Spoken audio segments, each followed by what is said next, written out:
నమస్తే, నేను మీ శివకృష్ణ పోరాడ.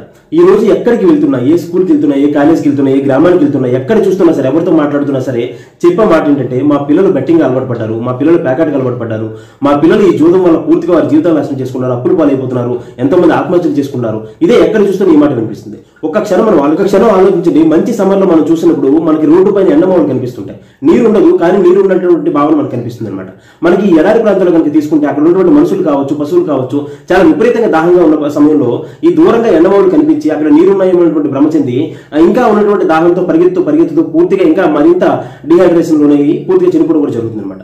అంటే ఒక ఆశ, అక్కడ ఏదైనా వస్తుందేమో, అక్కడేమో లభిస్తుందేమో, అక్కడేమైనా నీరు ఉందేమో అని చెప్పి ఒక ఆశ మనకి ఉండి ఆ యొక్క ఆశ చేత అది లేదని తెలిసినప్పటికీ కూడా అలాంటి ప్రయత్నం చేసి మరణించే సందర్భం మనం చాలా చూస్తుంటాం. అలానే మనం గుర్తుపెట్టుకోవాల్సింది ఏంటంటే సేమ్ ఈ జోదం ఏదైతే ఉంది ఇది కూడా ఎండమావి లాంటిది.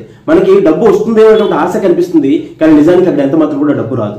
ఎలాంటి పరిస్థితులు మనం చూస్తే ఇంతవరకు కూడా మీరు అబ్జర్వ్ చేయండి. మీకు తెలిసిన వాళ్ళు ఎంతో మంది బెట్టింగ్ రేసి ఉండొచ్చు కదా, వాళ్ళని ఎవరైనా మీరు అడగండి. చిట్ట చివరికి ఒకటో రోజు రెండో రోజు ఏదో ఒకటి వస్తే లాభం వస్తే రావచ్చు, కానీ చిట్ట చివరికి వచ్చేసరికి మాత్రం పూర్తిగా పతనమైన వాళ్ళే, పూర్తిగా వాళ్ళ దగ్గర ఉన్నటువంటి ఆస్తులన్నీ కూడా అమ్ముకున్న వాళ్ళే. కాబట్టి మనం ఒక్క క్షణం మనం ఆలోచించి లేనిపోయినటువంటి అత్యాశలకు లోనయ్యి అలాగే ఈజీగా మనీ సంపాదించాలని చెప్పి లగ్జరీ లైఫ్ అని చెప్పి ఇలాంటి చెడు వ్యసనాల బానిసలు అయితే మాత్రం చాలా ప్రమాదంలో పడతాం.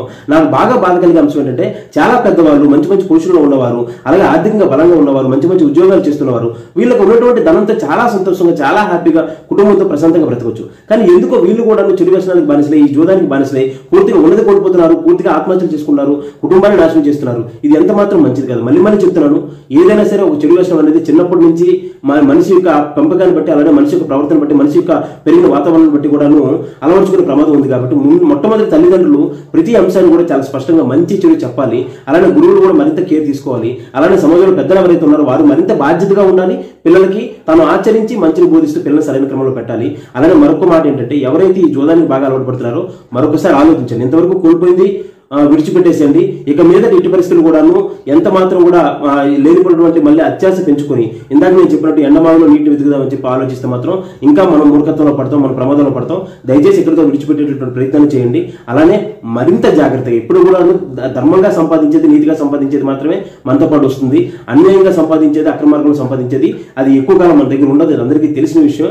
కాబట్టి లేనిపోయినటువంటి అత్యాశలు పెట్టుకోకుండా సన్మార్గంలో నడవాలని చెప్పి మనస్ఫూర్తిగా కోరుకుంటూ మంచి కుటుంబాలు, మంచి మనుషులు, మంచి సమాజం తయారు చేయాలని చెప్పి ప్రతి ఒక్కరికి వినయపూర్వకంగా ప్రార్థిస్తూ ధన్యవాదాలు.